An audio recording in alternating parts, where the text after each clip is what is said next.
ರಾಮ್, ಸೀತಾ ಮತ್ತು ಲಕ್ಷ್ಮಣರು ವನವಾಸಕ್ಕೆ ಹೊರಟರು. ಮುಂದೆ ಮುಂದೆ ರಾಮ, ಹಿಂದೆ ಸೀತೆ ಮತ್ತು ಅವರ ಹಿಂದೆ ಲಕ್ಷ್ಮಣ. ರಾಮನ ಪೂರ್ಣ ದರ್ಶನ ಪಡೆಯಲು ಲಕ್ಷ್ಮಣ ಯಾವಾಗಲೂ ವ್ಯಾಕುಲನಾಗುತ್ತಿದ್ದ.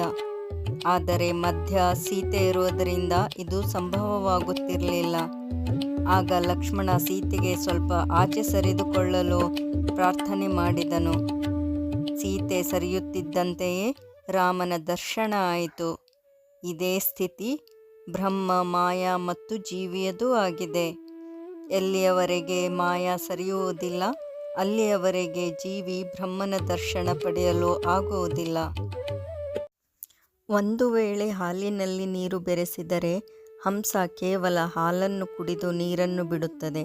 ಆದರೆ ಬೇರೆ ಪಕ್ಷಿಗಳಿಗೆ ಹಾಗೆ ಮಾಡಲು ಆಗುವುದಿಲ್ಲ. ಹೀಗೆಯೇ ಈಶ್ವರ ಮಾಯೆಯೊಂದಿಗೆ ಕೂಡಿರುತ್ತಾನೆ. ಸಾಧಾರಣ ಮನುಷ್ಯನು ಈಶ್ವರನನ್ನು ಮಾಯೆಯಿಂದ ಬೇರ್ಪಡಿಸಿ ನೋಡಲು ಆಗುವುದಿಲ್ಲ.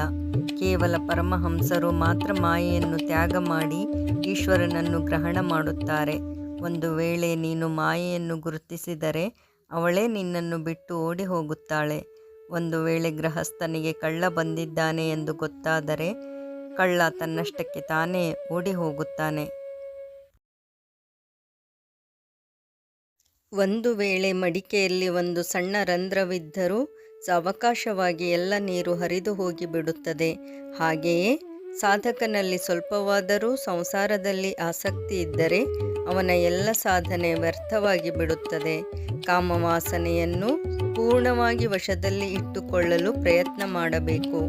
ಒಂದು ವೇಳೆ ಹೀಗೆ ಮಾಡುವಲ್ಲಿ ಸಫಲನಾಗಿದ್ದೇ ಆದರೆ ಮೇಧಾನಾಡಿ ಅನ್ನುವ ಒಂದು ಹೊಸ ಸೂಕ್ಷ್ಮನಾಡಿ ಉತ್ಪನ್ನವಾಗುತ್ತದೆ. ಈ ಮೇಧಾನಾಡಿಯು ತೆರೆಯುವುದರಿಂದಲೇ ಸರ್ವೋಚ್ಚ ಪರಮಾತ್ಮ ಜ್ಞಾನ ಉತ್ಪನ್ನವಾಗುತ್ತದೆ. ಶಂಕರಾಚಾರ್ಯರ ಒಬ್ಬ ಶಿಷ್ಯನಿದ್ದ. ಅವನು ತುಂಬ ದಿನಗಳಿಂದ ಅವರ ಸೇವೆ ಮಾಡುತ್ತಿದ್ದ. ಆದರೆ ಆಚಾರ್ಯರು ಅವನಿಗೆ ಇಲ್ಲಿಯವರೆಗೂ ಒಂದೂ ಉಪದೇಶ ಮಾಡಿರಲಿಲ್ಲ. ಒಂದು ಸಲ ಆಚಾರ್ಯರು ಅವರ ಆಸನದ ಮೇಲೆ ಕುಳಿತುಕೊಂಡಿದ್ದರು. ಆಗ ಯಾರೋ ಬರುವ ಶಬ್ದ ಆಯಿತು. ಆಚಾರ್ಯರು ಕೇಳಿದರು, ಯಾರು? ಶಿಷ್ಯ ಹೇಳಿದ, ನಾನು. ಆಚಾರ್ಯರು ಹೇಳಿದರು, ನಾನು ಅನ್ನೋದು ನಿನಗೆ ಅಷ್ಟೊಂದು ಪ್ರಿಯವಾಗಿದ್ದರೆ ಅದನ್ನು ಇನ್ನೊಂದಿಷ್ಟು ಹೆಚ್ಚಿಸಿಕೊ.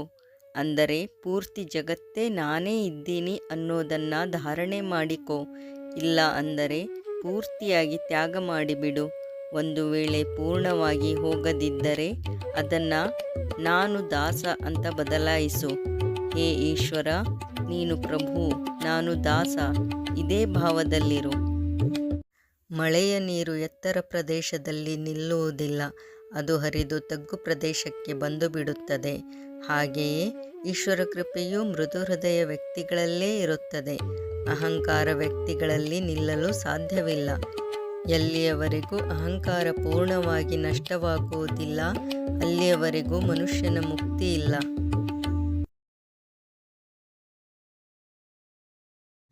ಎಲ್ಲಿಯವರೆಗೂ ನಾನು ಅರಿತಿದ್ದೇನೆ ಅಥವಾ ಅರಿತಿಲ್ಲ ಎನ್ನುವ ಭಾವನೆ ಇರುತ್ತದೆಯೋ ಅಲ್ಲಿಯವರೆಗೂ ವ್ಯಕ್ತಿತ್ವದ ಬೋಧವೂ ಇರುತ್ತದೆ.